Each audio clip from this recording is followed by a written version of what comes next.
ചായ രുചി കലവറയിലേക്ക് ഒരിക്കൽ കൂടി സ്വാഗതം. നമ്മൾ നേന്ത്രപ്പഴം കൊണ്ടൊക്കെ പഴംപൊരി ഉണ്ടാക്കാറുണ്ട്. ഇന്ന് നമ്മൾ ചെയ്യാൻ പോകുന്നത് റോബസ്റ്റ പഴം കൊണ്ട് എങ്ങനെയാണ് പഴംപൊരി ഉണ്ടാക്കാമെന്ന് നോക്കാം. അതിനു വേണ്ടി ഞാൻ 2 റോബസ്റ്റ കഷ്ണാക്കി വെച്ചിട്ടുണ്ട്. 1 കപ്പ് മൈദ, 1/4 കപ്പ് അരിപ്പൊടി, 2 സ്പൂൺ പഞ്ചസാര, 1 നുള്ളു മഞ്ഞൾപ്പൊടി, ആവശ്യത്തിന് ഉപ്പ്. തയ്യാറാക്കുന്ന വിധം നോക്കാം. ഞാനിവിടെ ഒരു ബൗൾ വെച്ചിട്ടുണ്ട്. അതിലേക്ക് മൈദ ഇട്ട് കൊടുക്കാം, അരിപ്പൊടി ഇട്ട് കൊടുക്കാം, പഞ്ചസാര 2 സ്പൂൺ ഇട്ട് കൊടുക്കാം, മഞ്ഞൾപ്പൊടി, ആവശ്യത്തിന് ഉപ്പ്. ഇനി ഇതെല്ലാം കൂടി വെള്ളമൊഴിച്ച് പാകമാക്കണം.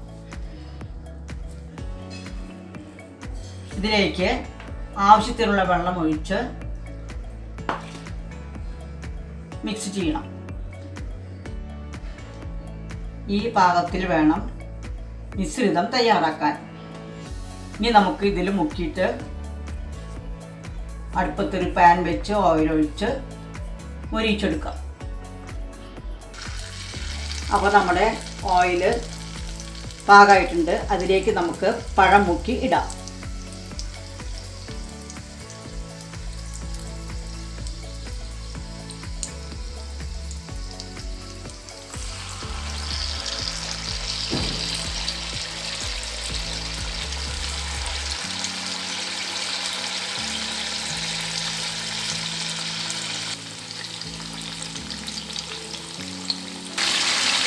ഇനി നമുക്കിത് ഓരോന്നായി മറച്ചിട്ട് നോക്കാം.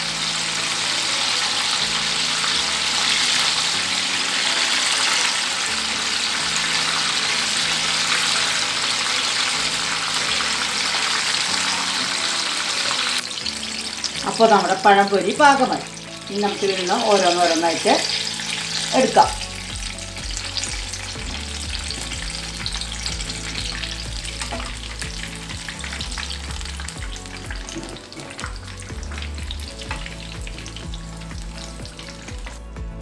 അപ്പോൾ നമ്മുടെ റോബസ്റ്റ പഴംപൊരി തയ്യാറായി കഴിഞ്ഞു.